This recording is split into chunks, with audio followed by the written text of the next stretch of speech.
In this module, we'll be talking about Information Analyzer. We'll not be talking in detail about Information Analyzer, but we'll be giving a brief overview so that you can understand the next subsequent modules clearly. Information Analyzer comes in two flavors. The first is Information Analyzer Workbench. Information Analyzer Workbench has been there for the past 20 years. It used to be called Profile Stage. Now it's called Information Analyzer. It's available within the thick client called Server Console. The Server Console supports Information Analyzer and Information Services Director.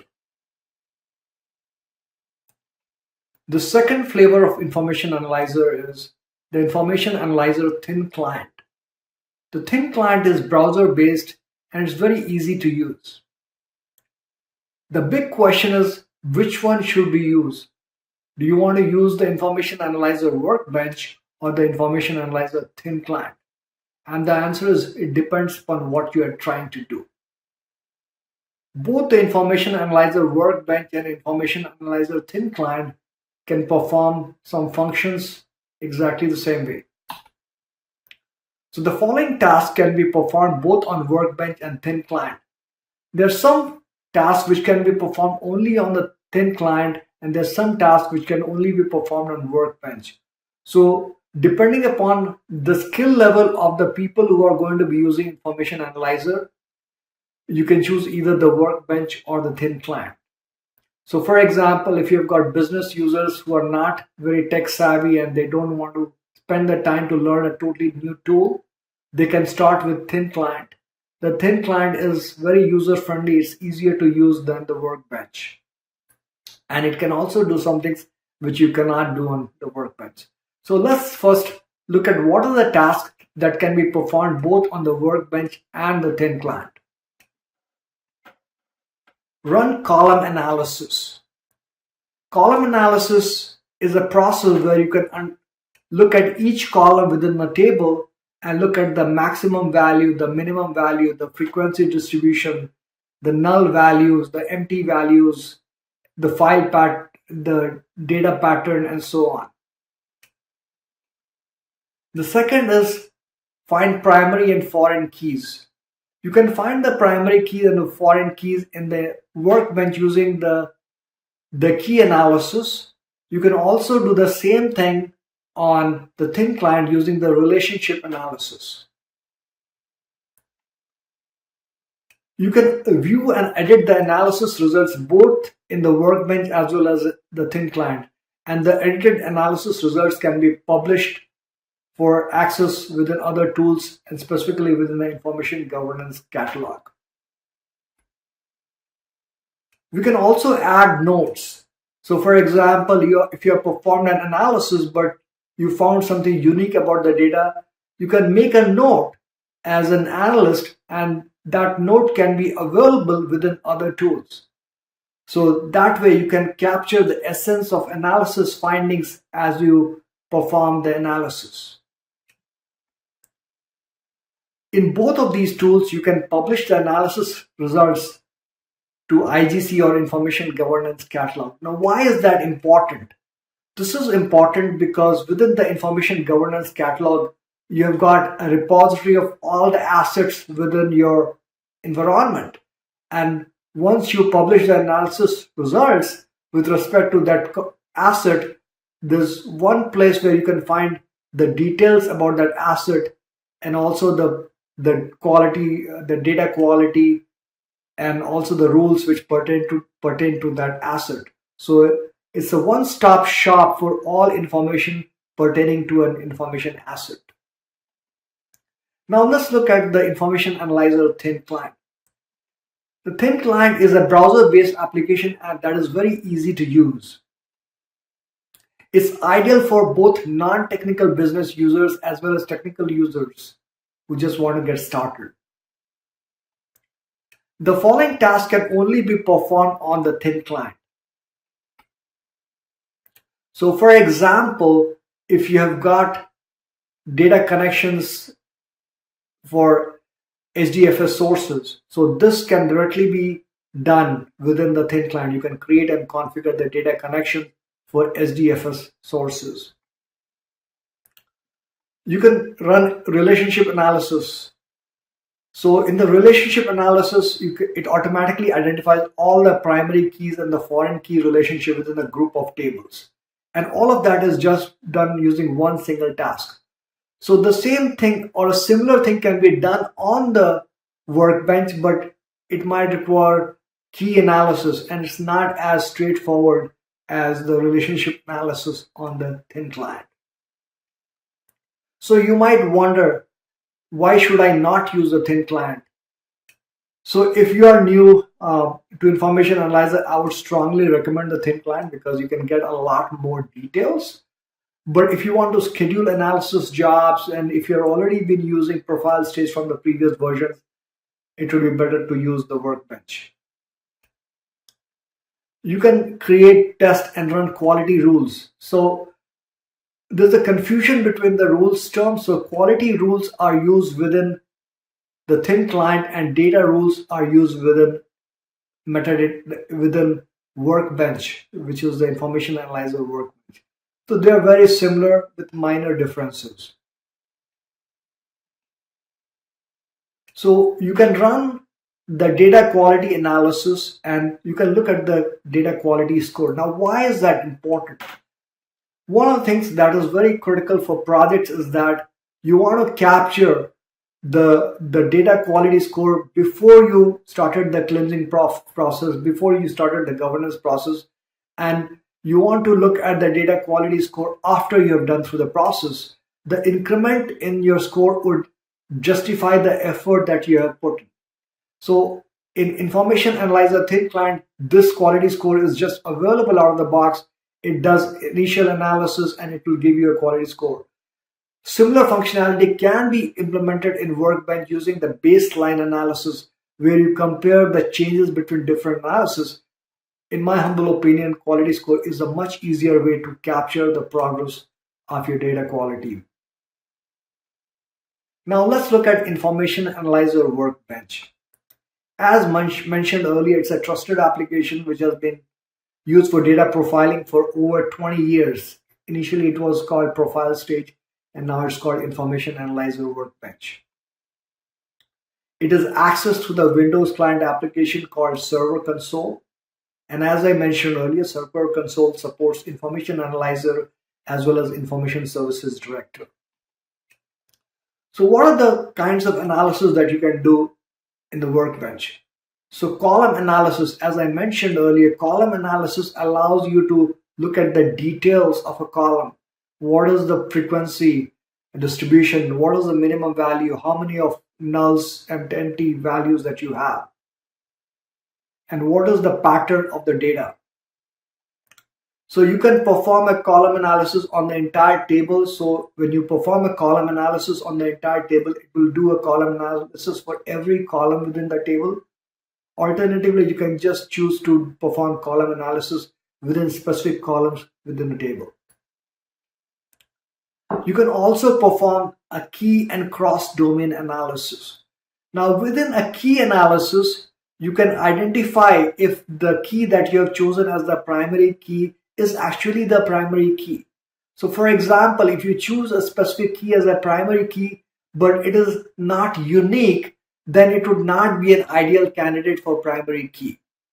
It will also look at other keys or other columns within the table which are unique, and they could be your alternative primary keys. It can also allow you to do a foreign key analysis. So if you've got a primary key which is being used as a primary key in multiple different domains, so it could be a foreign key, and you can logically understand where the key resides, what is the primary location of that key. You can also perform what is called a natural key analysis. So in a natural key analysis, if there are primary keys which are natural identifiers, for example, if you're identifying your customers as social security numbers, it's a natural key because that can be used across different domains. Or for example, if you're using date within the time dimension, that's also a natural key, or a SKU within a product dimension. So all of these are examples of natural keys. So you can perform primary key analysis, foreign key analysis, and natural key analysis within the key analysis process within Information Analyzer. You can also do cross-domain analysis. So if you've got multiple different tables that you look at and you identify that specific columns have got very similar values, that means these columns might be common. That's called cross-domain analysis. So there are defined thresholds. So for example, if the number of common elements is more than the threshold, then these could be identified as common columns. So you can look at in greater details to understand more about the key and cross-domain analysis. You can also perform a baseline analysis. As I mentioned earlier in the thin client, when we are talking about improvement of quality score as you perform the governance and quality data cleansing process, similarly within the workbench, you can perform a baseline analysis. So for example, if I analyzed a particular table today, I can store the analysis today as a baseline, and tomorrow when there are changes in the data, I can rerun the analysis and I can capture the changes in the analysis. So that would tell me what has improved from a data quality perspective. So this is very similar to the improvement in quality score as we mentioned in thin client, but it is a slightly more detailed process. So as we mentioned, the following task can only be carried out in the workbench. So configure data connection for non-SDFS sources. So we mentioned that the data connections for SDFS sources can be directly configured within thin client. For all non-SDFS, you can configure them within the workbench. The normal process which I would recommend, and that is always followed, is that you import the metadata in IMAM or the import metadata asset manager, and once you have imported the metadata in the asset manager, the metadata is available for analysis both in the thin client and the workbench. So that is what is the standard process. I would not recommend, unless you have got SDFS sources, I would not recommend directly setting data connections in thin client or in thick client. You can get the metadata and then you can refresh your metadata within the workbench, and that is how you get access to the metadata for the columns and tables for which you have to run column analysis. The second thing that you can do only in workbench is schedule analysis jobs. Okay, so for example, I want to run an analysis job, not now, but in future. I have got this flexibility in the workbench, which is not available in the thin client. So for example, if you want to run an analysis job every day as a part of a bigger process, you can do that in the workbench. You can also run column analysis on a data sample. You can also perform quality analysis on a data sample on the thin client. So column analysis and quality analysis are slightly different terminologies, but column analysis is primarily refers to what is being done in workbench. You can also perform column analysis in addition to the data quality analysis on the thin client, but you cannot perform column analysis within the thin client on a data sample. So there's a minor difference. I don't want you to get confused. Now let's look at the essential steps for data profiling using Information Analyzer. Whenever you are using Information Analyzer, both the thin client as well as the workbench, you have to use it in conjunction with the InfoSphere Metadata Asset Manager, also known as IMAP. So you have to establish connectivity with the data sources to be analyzed and the analysis database to store the analysis results. So for example, let's take a moment to understand what I mean by this second point. So there are two different data sources that we are talking about. The first is the data source which contains the data that I need to analyze.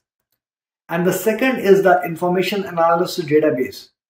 Both of these have to be configured to act as a source within IMAM, and they should be available within Information Analyzer to perform any analysis. So that's an essential step. You have to follow that before you do any analysis, whether in the workbench or within the thin client.